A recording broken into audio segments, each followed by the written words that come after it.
The robbers suddenly attacked the bus, forcing all the passengers to get off and kneel on the ground simply because they came from different countries.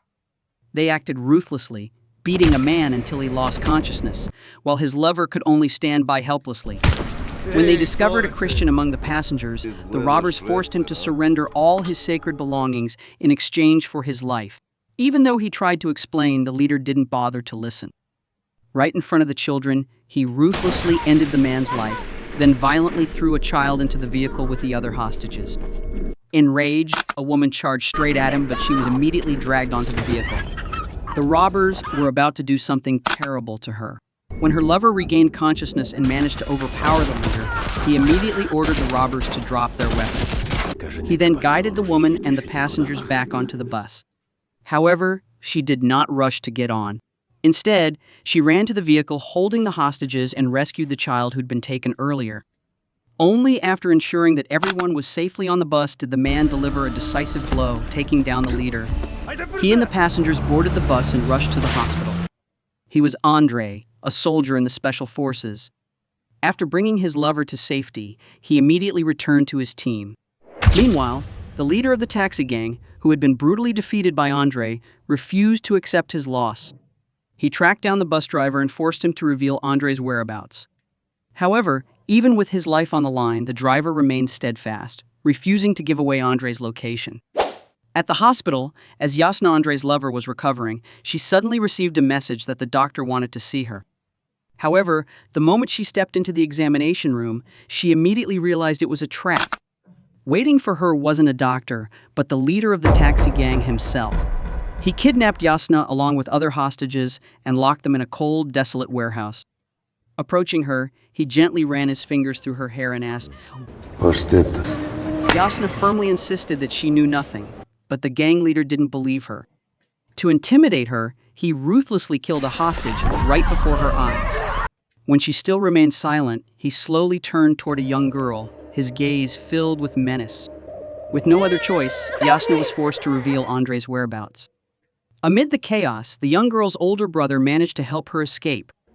Following his instructions, she quietly ran into the medical room, trying to stay hidden from the gang's view as the taxi gang leader left. Meanwhile, Andre discovered that Yasna had been kidnapped. Without hesitation, he tracked their trail to an airport under the gang's control, determined to rescue the hostages. However, what he didn't expect was to come face to face with his former teammates there. It turned out that Andre's former teammates had also been ordered by the Ministry of Defense to eliminate the gang. Realizing they shared the same objective, both groups decided to join forces on the spot. Just then, a sniper spotted the gang returning to the airport.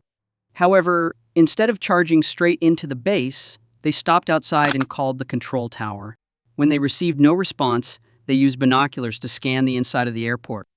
At that moment, they spotted a sniper hiding on the rooftop. As the sniper prepared to fire again, the gang quickly took advantage of the moment, speeding away to regroup with their leader. Meanwhile, Andre had infiltrated the airport to rescue the hostages. However, he discovered that many had already been killed, only Yasna had survived, thanks to his timely arrival. Though the woman he loved was now safe, as a soldier, Andre couldn't just stand by and let the gang continue their reign of terror. The leader of the taxi gang, realizing that Andre had reclaimed his airport, immediately ordered all his men to regroup and eliminate Andre and his team. An uneven battle was about to unfold, 100 gang members against only 8 elite soldiers. The team captain quickly reported the situation to the Ministry of Defense.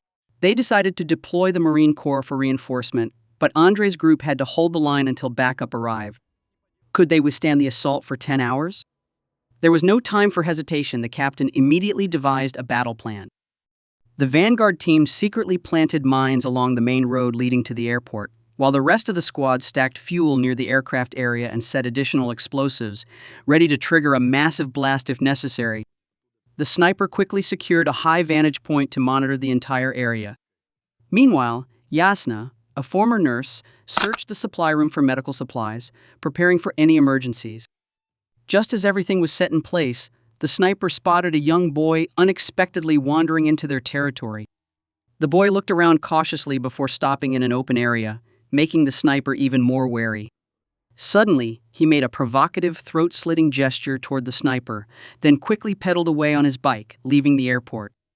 This was one of the most dishonorable tactics in warfare. The gang knew that the soldiers wouldn't fire at a child, so they exploited him to scout the area and potentially trigger the minefield in their place. Meanwhile, Yasna handed Andre the painkiller she had just found. Not only did Andre arrange for her to stay in the command room, safely away from the battle, but he also handed her a grenade. Looking straight into her eyes, he told her, "Protect yourself." As Andre and his teammates took their positions, they bowed their heads under the sun, silently hoping for mercy from fate. The snipers soon spotted a group of gang members driving trucks toward the airport. Immediately, the battle formation was set. Everyone swiftly moved into position, ready for the fight.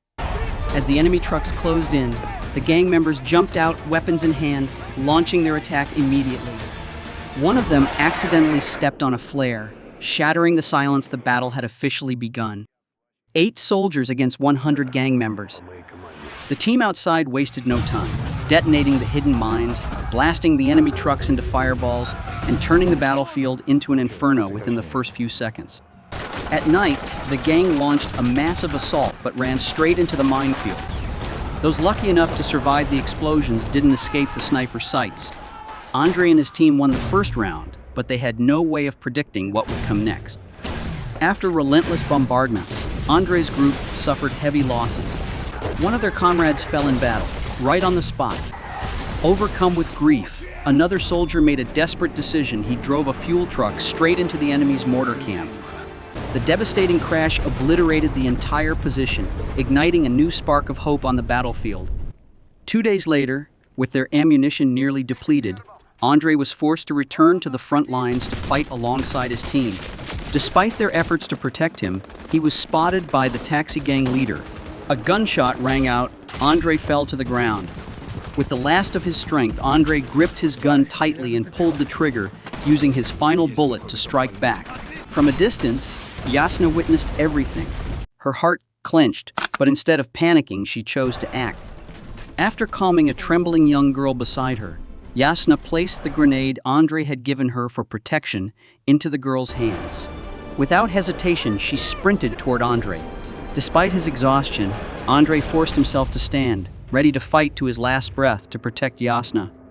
Andre struggled to drag himself forward, pulling Yasna to safety behind a trench as bullets rained down around them. But his wounds were too severe. Blood poured from his body, and eventually he collapsed unconscious. However, the captain refused to give up. Despite the danger, he recklessly drove through the hail of gunfire to reach Andre. Upon arrival, he quickly hauled Andre onto the truck while the rest of the team gave everything they had to cover the retreat. They were lucky to escape and return safely to base. But after the long and brutal battle, only 4 of them remained alive with just 4 bullets left, the last remnants of their warrior dignity. They exchanged heavy, exhausted glances, their eyes filled with pain and sorrow. With no other choice, they decided to save the final bullets for themselves. Yasna held the young girl tightly, turning her face away, unable to bear witnessing what was about to happen. The captain, though reluctant, raised his gun and aimed at his remaining comrades. But just as he was about to pull the trigger, a sudden noise echoed through the air, the roar of helicopter blades slicing through the sky. The rescue team had arrived. At last, the battle was coming to an end. Meanwhile, the taxi gang leader tried to escape, unaware that the soldier who had been struck by the mortar was still alive. With the last of his strength, the soldier blocked the gang leader's path, ending any chance of escape. The captain quickly evacuated the survivors, including an unconscious Andre, to the hospital. Months later, Yasna stepped out of the church, her heart filled with deep contemplation. As she walked home, a familiar voice called out behind her. A soft smile formed on her lips. Peace and love, could they truly last forever?